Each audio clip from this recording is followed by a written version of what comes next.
বর্ষা ঋতু মানেই বৃষ্টিস্নাত প্রকৃতি। বর্ষা ঋতু মানে আকাশে মেঘে আঁধারের ঘন ঘটা। বর্ষা ঋতু মানে থেকে থেকে বিদ্যুতের চমকানি। বর্ষা ঋতু মানে বজ্রপাতে হৃদয় কাঁপানো নিনাদ। তবুও তবুও তিনি ভীষণভাবে ভালোবাসতেন এই বর্ষা ঋতুকে। আজি ঝড়ো ঝড়ো মুখর বাদর দিনে, আজি ঝড়ো ঝড়ো মুখর বাদর দিনে, জানি নে জানি নে কিছুতে কেন যে মন লাগে না। ঝড়ো ঝড়ো মুখর বাদর দিনে, আজি ঝড়ো ঝড়ো মুখর বাদর দিনে। বর্ষা ঋতুকেই তিনি বিশেষভাবে স্থান দিয়েছিলেন তার মনের গভীর অনুভূতিতে।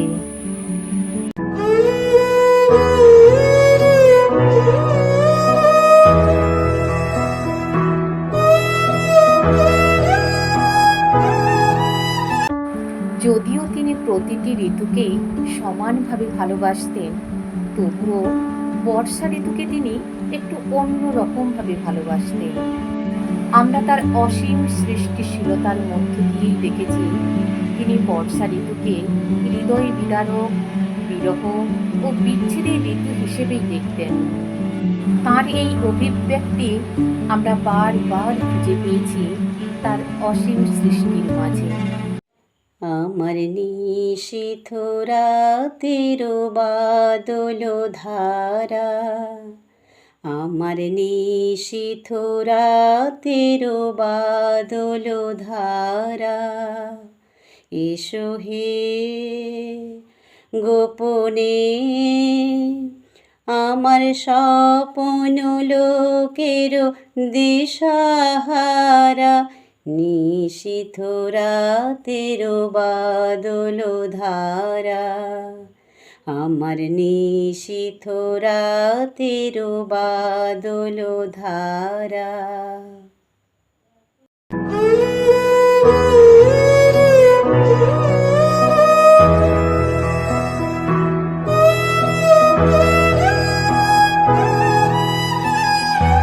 আচ্ছা, বর্ষা ঋতুকেই তিনি এত ভালোবাসতেন বলে কি বর্ষা ঋতু কেড়ে নিলেন তাকে আমাদের মধ্য থেকে? হ্যাঁ, এটি অমোঘ সত্য। জন্মিলে মরিতে হবে, অমর কি কোথা কবে। 1348 বঙ্গাব্দে 22শে শ্রাবণ আমাদের প্রিয় কবি, প্রাণের কবি, হৃদয়ের কবি এই বর্ষা ঋতুতে আমাদের মধ্য থেকে বিদায় নিয়েছেন। পায়ের চিহ্ন এই ঘাটে আমি বাইব না, আমি বাইব না মরে খেয়া তরি এই ঘাটে গো। যখন পড়বে না মোরে পায়ের চিহ্ন এই ঘাটে,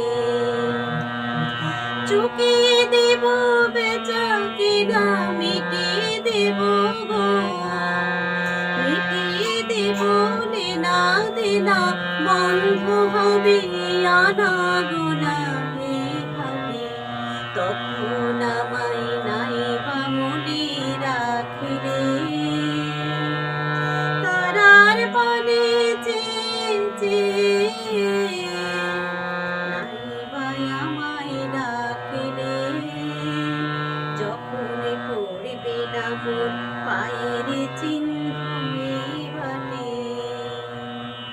আচ্ছা, সত্যি কি উনি আর আমাদের মাঝে নেই? সত্যি কি উনি বিদায় নিয়েছেন আমাদের মধ্য থেকে?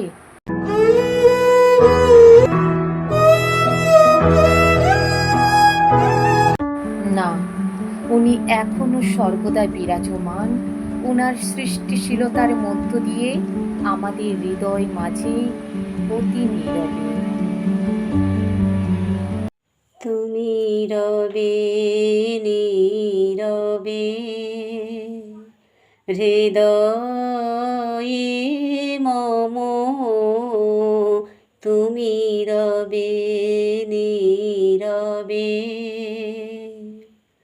নিবিড় নিভৃত পূর্ণিমা নিশীথি নিশম তুমি রবে নীরবে। দিনগুলি মোর সোনার খাঁচা